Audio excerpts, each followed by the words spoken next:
achy. At the moment, I just got out of hospital, so I've got a bit of a lisp, and I've got a face that looks like a half-dropped pie, so it's a good thing you're not seeing me on the camera. On Facebook, you guys are struggling with gluing and truing the Thunderslot tyres. So what we're going to do is go through how I do it, give us a bit of an idea. First job, take the tyre off. I made up this little hook out of a piece of welding wire. Just grind a hook on the end of it, or you work something out. You just need something that can get inside the wheel insert and pull the insert out of the rim. They can be pretty tight. Just work your way around the perimeter of the rim and they'll pop out like that. So the reason why we do that, two reasons.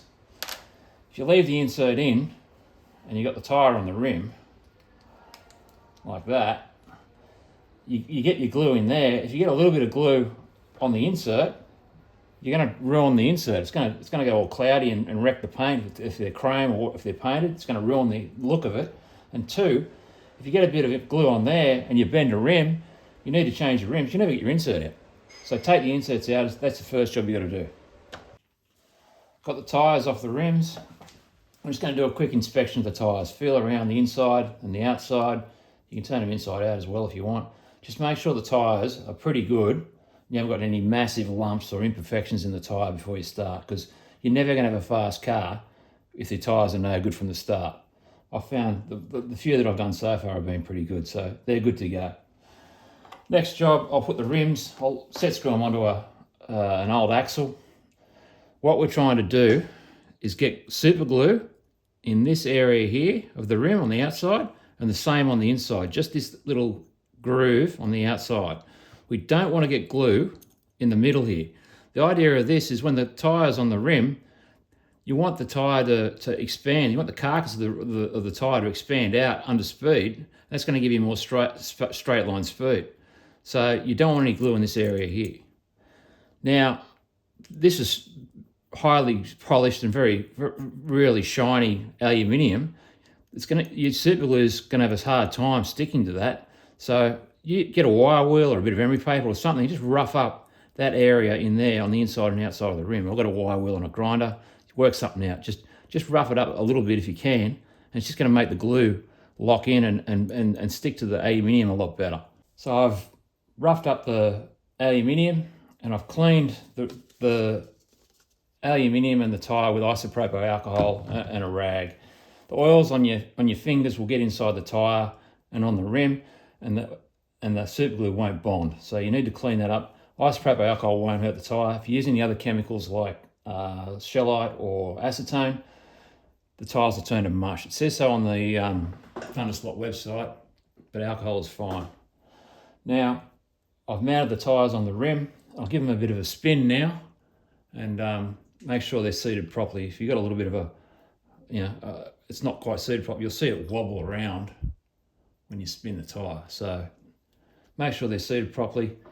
They're good to go. You're going to have a little bit of a lump on the inside. I always put the Thunderslot logo on the inside of the tyre as well. If you're in a competition and they want to see that you're using Thunderslot tyres, it means you can radius the outside. It's more important to radius the outside than the inside. So if you've got the Thunderslot logo on the inside, it means you can radius the outside more if you want to. So I know a lot of the guys overseas say that. Put the Thunderslot logo on the inside. So that's ready to go. In terms of how I get the super glue in there, I get a toothpick with some side cutters. I cut the end of it off, so I got a little bit of a butt end on the end of the toothpick. You can see here what we're aiming to do is get the super glue in this area here, right, all the way around the inside and the outside of the rim, like that.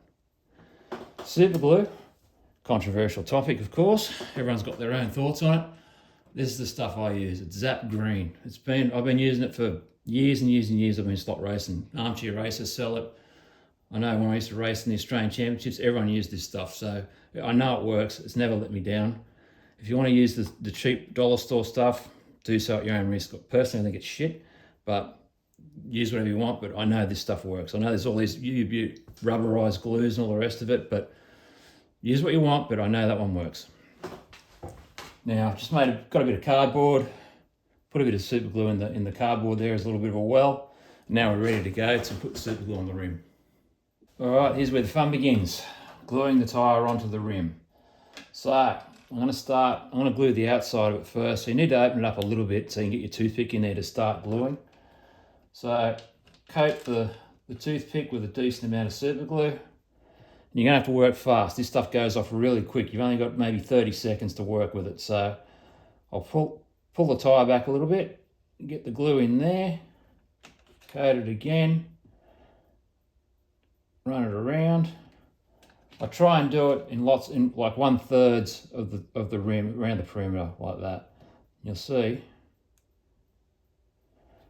it's coated all the way around. Got a little bit of super glue on the outside of the wall. You can't avoid that. Like that. I'll get a rag, just spin the tyre like that to get the excess glue off. And that is now glued on the outside. Looks good. It's spinning nice, it's nice and true. I'm happy with that, we're good to go.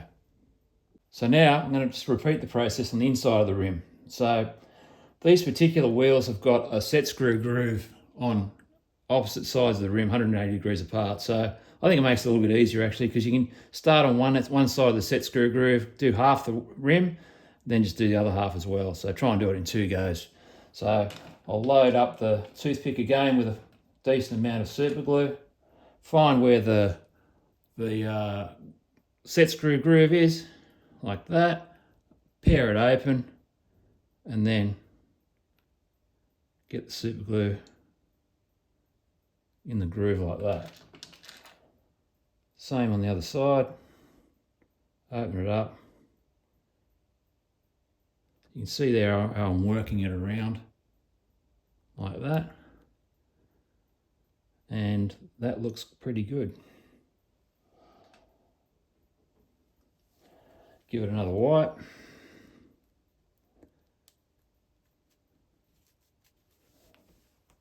And the inside's now done. So that wheel is now finished. I've given the tyres enough time now for the glue to go off and make sure they're fully set.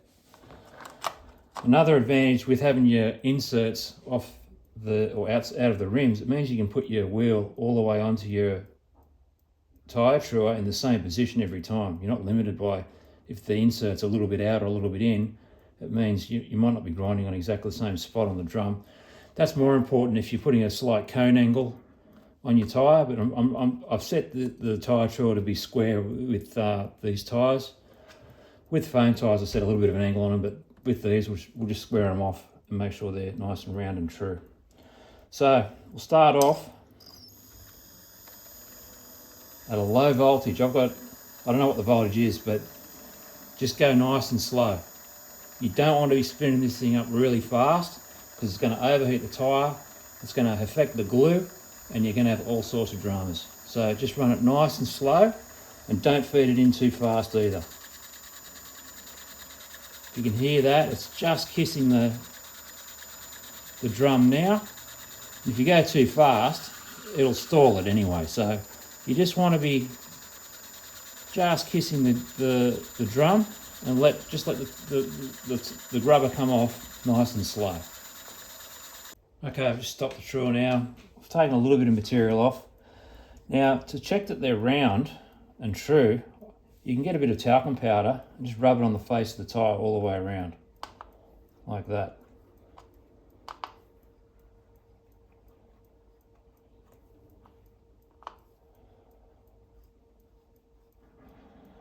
Now when I start the truer up again and bring it back in,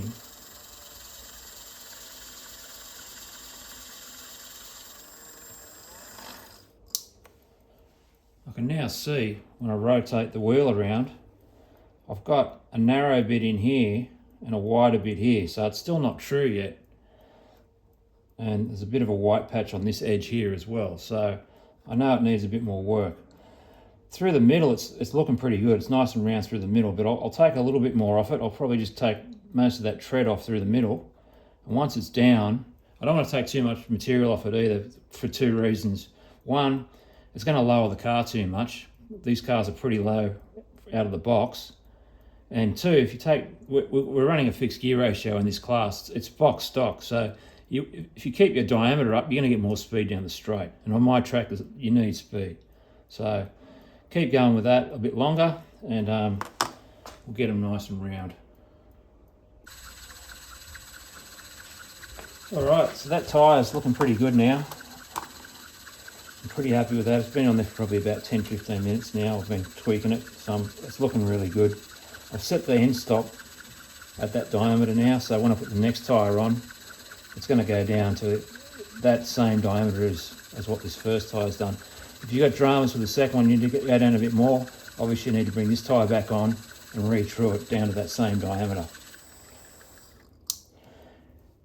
The ratio of the drum speed to the tyre speed is fixed, and usually the drum spins quicker, which means it's hitting the drum at the drum's hitting the tyre at multiple spots as it spins around.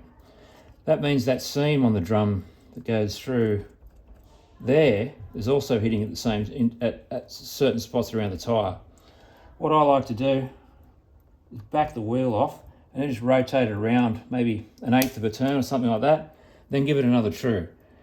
That means that seam is kissing another part of the tyre as it spins around. And I'll do that 2 or 3 times just on the finishing cut for a couple of minutes, and that really guarantees that the tyre is going to be pretty as round as it's going to be.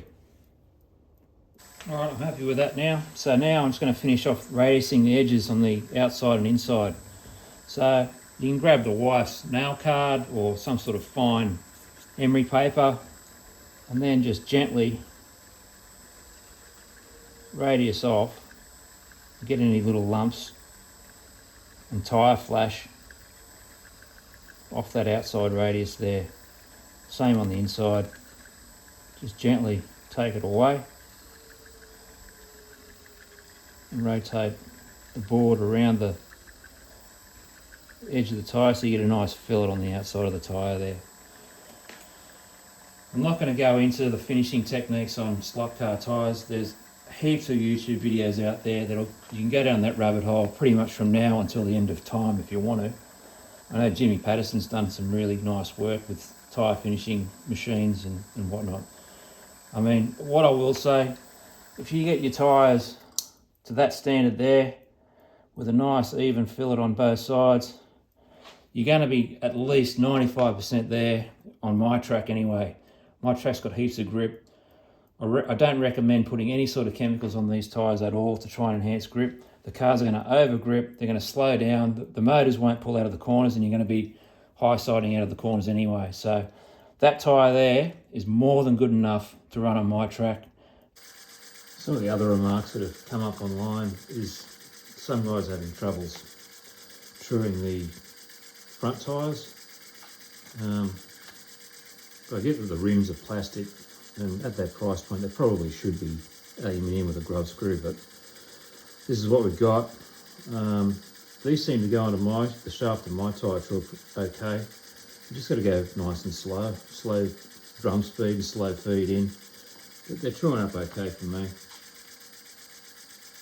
The only other thing I'll make a note of is I like to mark my gear side wheel so I know that which wheel comes off which side of the car. So I'll put a bit of red texture or some sort of marker on that wheel as well, just so I know which wheel goes on which side.